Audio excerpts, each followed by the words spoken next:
புடவை வாங்கி கொடுத்து பேர் எடுத்துன்னு போயிடுறாங்களா அவங்க, அந்த காசை கொடுத்துட்றேன் நான். எப்படியா 600 ரூபாய் 500 ரூபாய் புடவை 160 ரூபாய் ஜாக்கெட்டை 100 ரூபாய்க்கு கொடுக்குறாங்கன்னு சொல்லி, அதுவும் இல்லாம அந்த 100 ரூபாய் கொடுத்துட்றேன், பேர் வாங்கின்னு போயிடுறாங்களாம். இந்த அம்மா கிட்ட புடவை வாங்கி கொடுத்து நாங்கள் பேர் வாங்கின்னு போயிடுறோமா. இந்த அம்மா பெரிய ராஜகுமாரி இல்ல, கப்பல்ல தான் வந்து இறங்கினாங்க இங்க.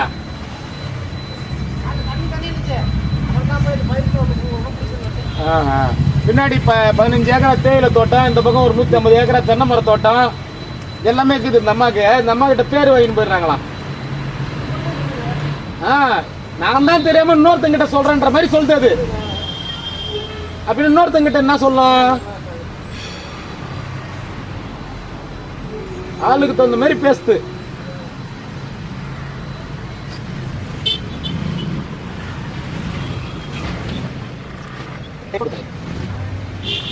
பசி போல இருக்குது.